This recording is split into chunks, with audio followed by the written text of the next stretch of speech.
Welcome to PowerHab English. Today I have something truly special for you. Listen carefully because this story will change the way you think, speak, and feel about English. Today's story is about a great man, someone who understood the human heart like no one else. You must have heard of names like Romeo and Juliet, Hamlet, Macbeth, and Othello. These are not just stories. They are mirrors of life, love, power, betrayal, ambition, everything that makes us human. These works capture the deep emotions that people find within themselves. But did you know you can't talk about these stories without mentioning William Shakespeare, the greatest writer in history? His influence is so profound that the English language would not be the same without him. Many of the words, phrases, and ideas we use today come from his brilliant mind. But how did Shakespeare become such a monumental figure in world literature? He wasn't born into a wealthy or powerful family. He didn't attend a prestigious university. Yet he became the most famous name in literature. If you're learning English today, if you struggle with words, if you wonder how to express yourself clearly, then this story is for you. Because Shakespeare too started as an ordinary boy, just like anyone else. His story is one of struggle, passion, and unstoppable creativity. So sit back, listen carefully, and enjoy. This story will not only improve your English listening skills, but also inspire you to keep going.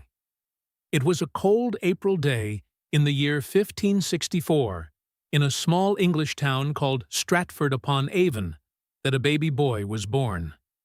His parents, John and Mary Shakespeare, held him close, never knowing that their son would one day change the world. His name was William Shakespeare. Stratford-upon-Avon wasn't a big city. It was a quiet town with narrow streets, wooden houses, and a river flowing gently through it.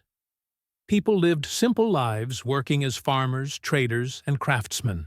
William's father, John Shakespeare, was a glove maker.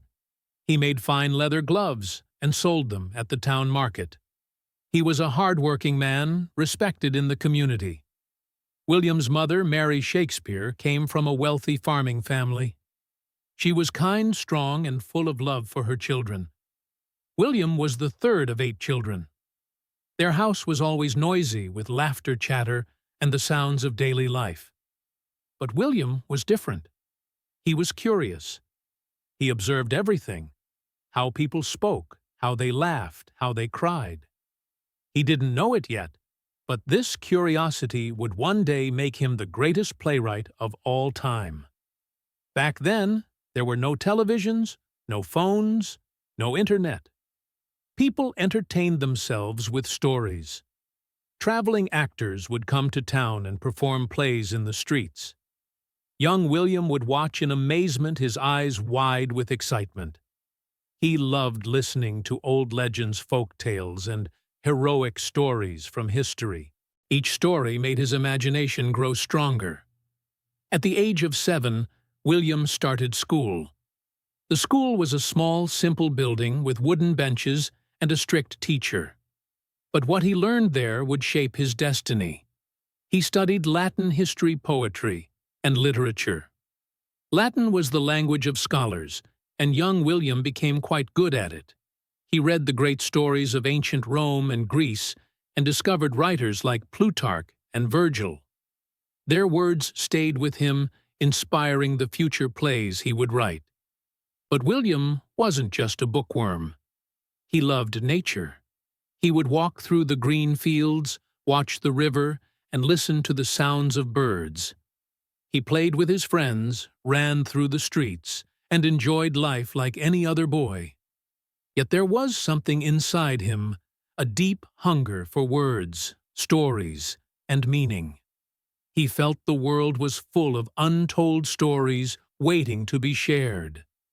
Just when life seemed normal, trouble struck. William's father, once a respected businessman, began facing financial difficulties. He had borrowed money to support his business, but things were not going well. This meant the family had less money, and it was a difficult time. There were even days when they struggled to buy food.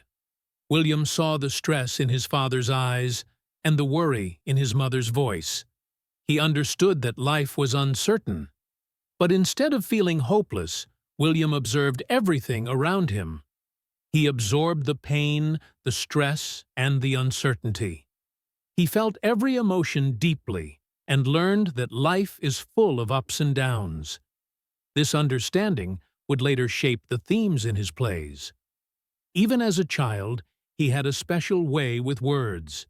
He would make up little poems and rhymes, and loved to act to play roles and entertain his friends with stories. No one in Stratford-upon-Avon knew that this young boy, just like any other, would one day write the most famous plays in the world. For now, he was just William, the boy, with big dreams. But those dreams were about to take him far, very far. William Shakespeare was growing up fast. By the time he turned 14, he had already read many books, listened to countless stories, and watched traveling actors perform in his small town. But life wasn't easy. His father's financial troubles were getting worse. The once respected businessman was now struggling to pay debts. The family, which had once lived comfortably, was now facing tough times. Young William saw it all. He saw how quickly life could change. He understood that nothing in life was permanent, not money, not status, not even happiness. But instead of feeling defeated, he became more observant, thoughtful, and creative. And then something happened that changed his life forever. By the time William turned 18, he was no longer a boy. He had grown into a young man, and like many young men, he fell in love. Her name was Anne Hathaway. She was beautiful, intelligent, and independent. But there was something unusual about their love story. Anne was 26 years old, 8 years older than William. In those times, it was uncommon for a younger man to marry an older woman, but love doesn't always follow societal rules, and William was deeply in love with Anne. Their love, however, took an unexpected turn. Anne Hathaway became pregnant before they were married. In the rigid social structure of the time, this was a significant issue. Society was extremely strict about such matters, and a child born outside of marriage would bring shame to both families, particularly in a small town like Stratford-upon-Avon. This forced William and Anne to act quickly, and their wedding had to happen as soon as possible to avoid further scandal. In November 1582, at just 18 years old, William Shakespeare married Anne Hathaway. He was still a young man trying to find his way in the world, and now he was about to become a father. 6 months after the wedding, Anne gave birth to their first child, a baby girl named Susanna.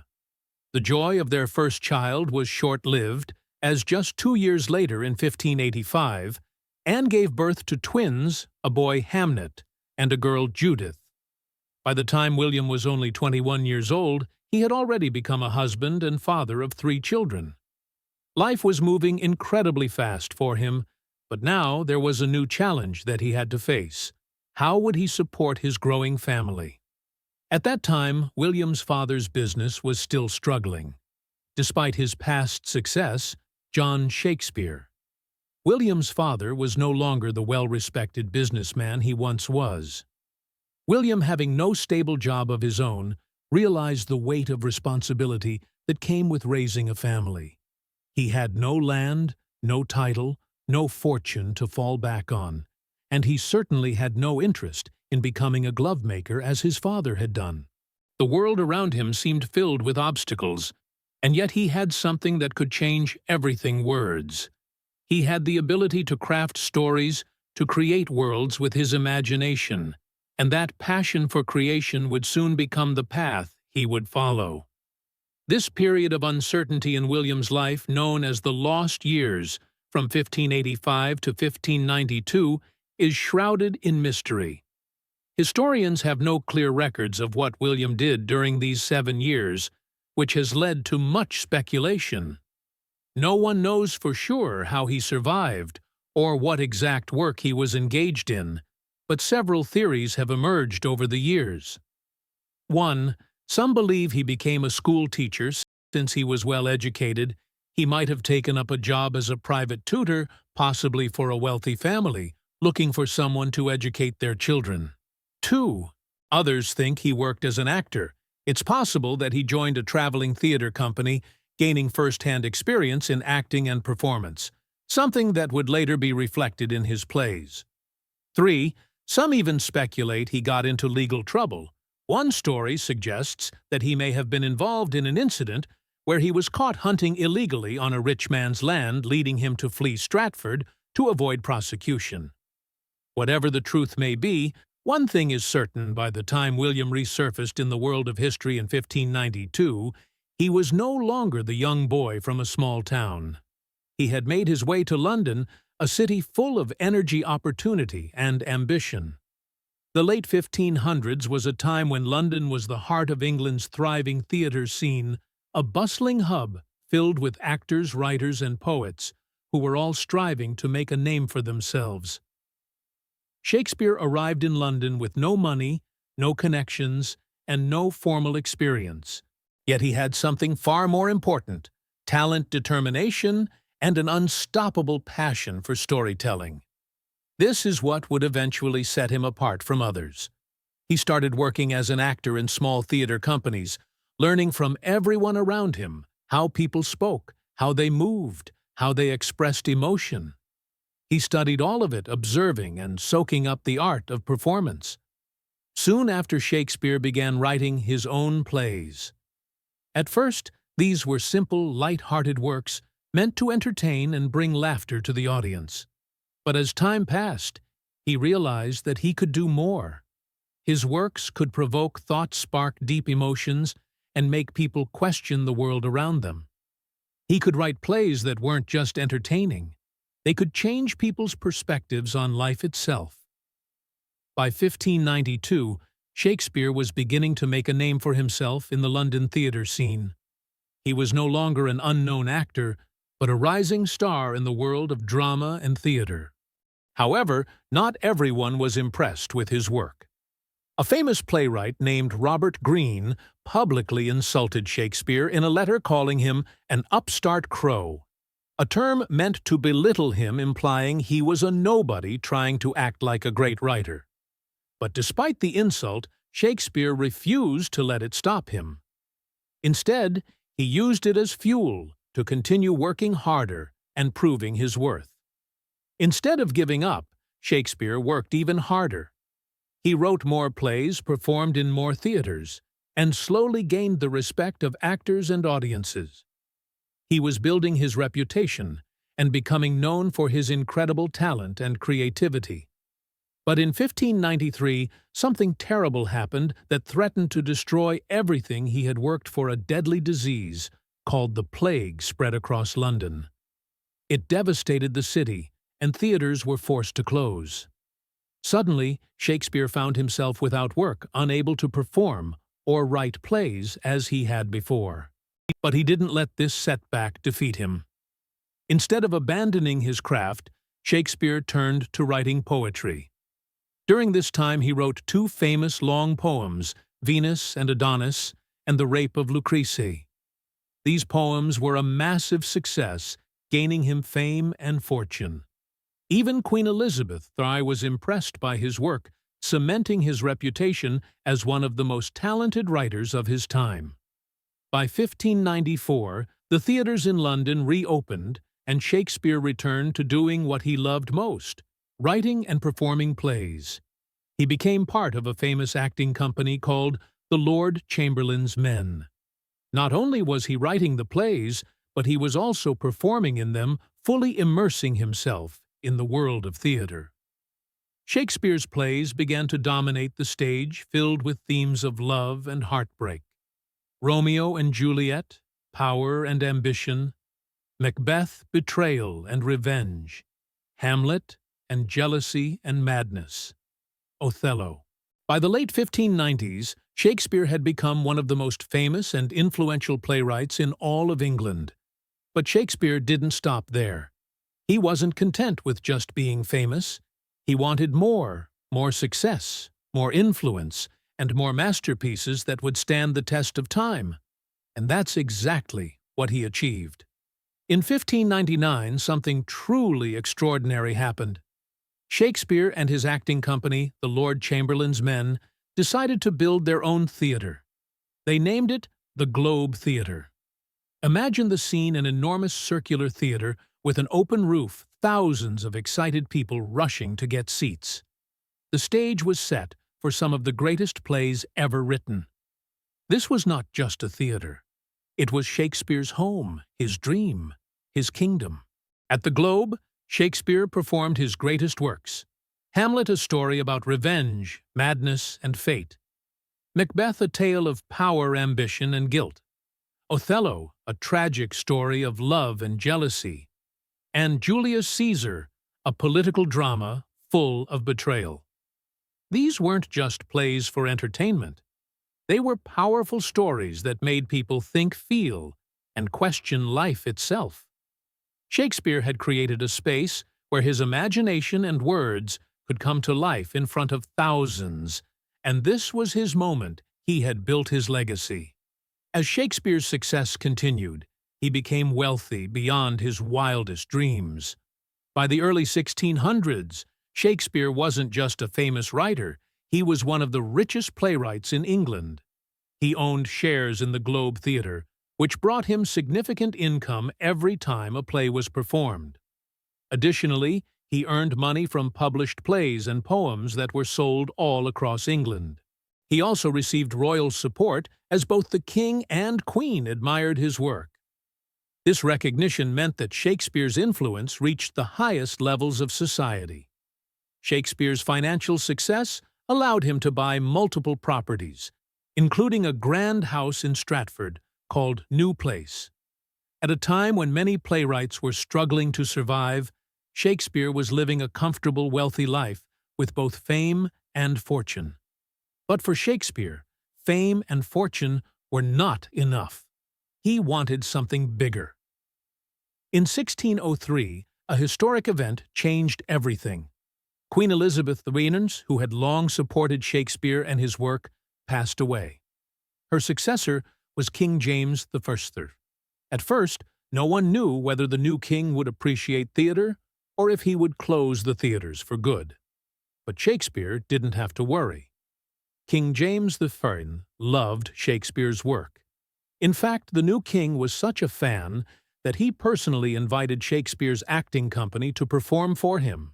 This invitation was a clear sign that Shakespeare's position as one of the greatest writers in English history was firmly secured, and that his influence in the world of theater would continue to grow.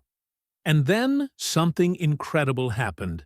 In recognition of Shakespeare's immense talent and the success of his plays, King James I gave Shakespeare's acting company a royal title. They were now called the King's Men. This was the highest honor any playwright could ever receive. It meant they were officially recognized as actors of the royal court. They were protected, supported, and celebrated by the king himself. They would perform in front of the most powerful and influential people in England. Shakespeare had gone from being the son of a glovemaker to the most celebrated playwright in England's history. Between 1603 and 1611, Shakespeare wrote some of his most famous and deepest plays. These were not just ordinary stories, they were reflections of life, power, love, and loss.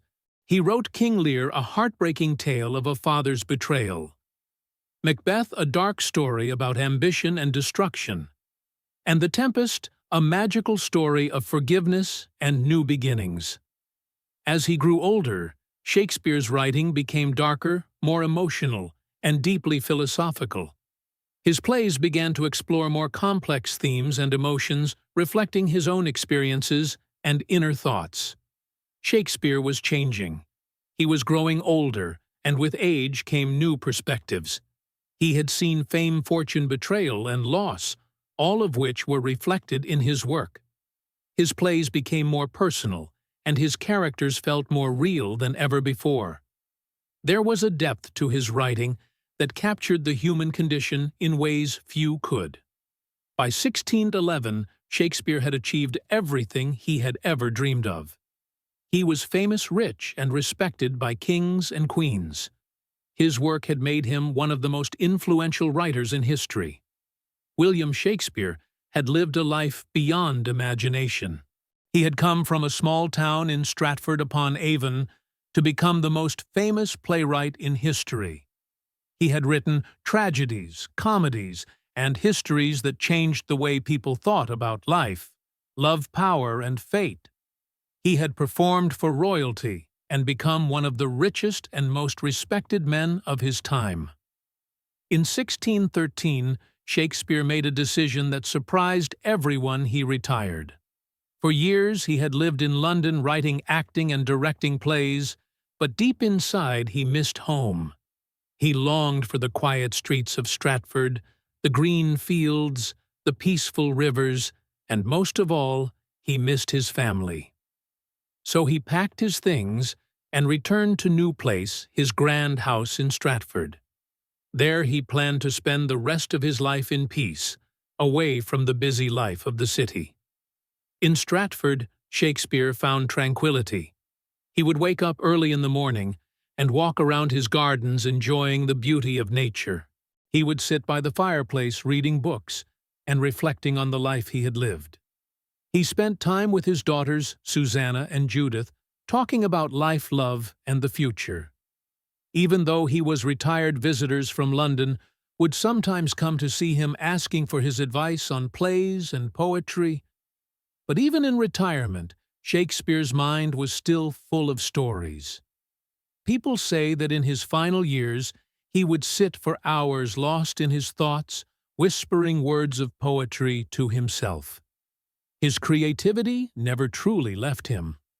Then, in 1616, something unexpected happened. One day, Shakespeare attended a dinner party with his friends. It was a joyful evening filled with laughter, wine, and conversation. But soon after the celebration, Shakespeare fell ill. Some say it was a fever. Others say it was something else entirely. Some say it was a disease, possibly caught from the cold weather. But no one knows for sure. What we do know is that within days, Shakespeare's health declined rapidly. His family and friends gathered around him, understanding that the greatest writer in history was leaving this world. On April 23, 1616, at the age of 52, William Shakespeare breathed his last breath. The world had lost a genius, but his words, his legacy, would never die.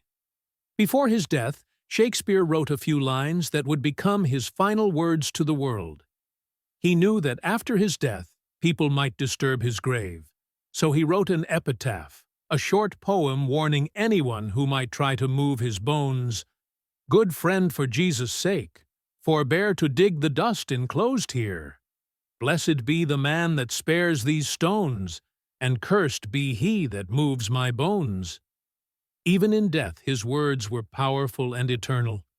They served as a final command to those who might try to disturb his final resting place. Shakespeare's legacy continued beyond his life, a testament to the enduring power of words. When Shakespeare died, Stratford-upon-Avon fell silent. The people of the town gathered at Holy Trinity Church, the very place where he had been baptized as a baby, to say their final goodbyes. The church was filled with people from all walks of life, actors, writers, family, friends, and townsfolk who had known him since childhood. Tears were shed, prayers whispered, and his body was laid to rest in the very town where he had been born. There were no grand monuments, no golden tombs, just a simple grave, marked with his own words. But little did the world know this was just the beginning of his legacy. Shakespeare's body may have been buried, but his words refused to die. His plays continued to be performed in theaters across the world. His books continued to be read, and his name continued to be spoken. Years passed, then decades, then centuries. and yet Shakespeare remained alive in the hearts of people all over the world. His works were translated into every language on earth, and his stories inspired millions of writers, filmmakers, and poets. His words became part of everyday speech, with phrases like, "to be or not to be," "all the world's a stage," and "a rose by any other name would smell as sweet." Shakespeare's life proved that words have power, the power to inspire, the power to heal, and the power to change the world. Even today, over 400 years later, Shakespeare is still everywhere. His plays are performed in theaters across the globe, his books are studied in schools and universities, and his words appear in movies, songs, and speeches. Shakespeare's understanding of human nature, his exploration of love, betrayal, ambition, jealousy, fate, and dreams is timeless, because these are things that every human being can relate to. Shakespeare showed us that love can be beautiful, but also tragic. Romeo and Juliet, that power can corrupt even the strongest hearts. Macbeth, that betrayal can come from those closest to us. Julius Caesar, and that life is full of uncertainty and mystery. Hamlet. His stories remind us of who we are and who we can become. If Shakespeare were alive today, he would have one message for you. Dream big, tell your story. Never stop believing in yourself. He was just a small-town boy from Stratford who dared to dream beyond the ordinary. And today, his name is written in history forever. William Shakespeare's life may have ended, but his story will never end. And now it is in your hands. His words are yours to read, to learn, and to share with the world. My amazing friends, you have a dream, right? Maybe you want to be a writer, an actor, a speaker, a leader, a creator, someone who leaves a mark on this world. No matter where you start, remember that your story can be just as powerful as Shakespeare's. So dare to dream beyond the ordinary, just like he did. But sometimes fear stops you. People doubt you, you feel like giving up, and it seems like everything is working against you. But let me tell you something powerful today. William Shakespeare was just like you. He was born in a small town, had no riches, no family connections, and no one believed he would ever be famous. But he had one thing, a dream, and that dream changed the world. Now it's your turn. You have a fire inside you, a story to tell, and a voice that matters. Don't let fear stop you. Don't let people tell you that you can't do it, because the truth is, you can. You are stronger than you think. You are greater than you believe. You are one step away from changing your life forever. So my friends, never stop chasing your dream. Start today. Work hard, never give up. And one day, just like Shakespeare, your name will be remembered. If this story inspired you, even just a little bit like this video, so I know you felt the power of this message, comment below and tell me what's your dream. Let's support and inspire each other to keep moving forward to make the impossible possible. Don't forget to subscribe to PowerHab English and hit the bell icon, because we are on a journey of learning, growing, and becoming unstoppable together. My amazing friends, your future is waiting for you. Go out there and make history. And always remember, it is not in the stars to hold our destiny, but in ourselves. William Shakespeare. And maybe, just maybe, you are the next great storyteller the world is waiting for. See you in the next video. Stay inspired, stay unstoppable, and keep chasing your dreams with PowerHab English.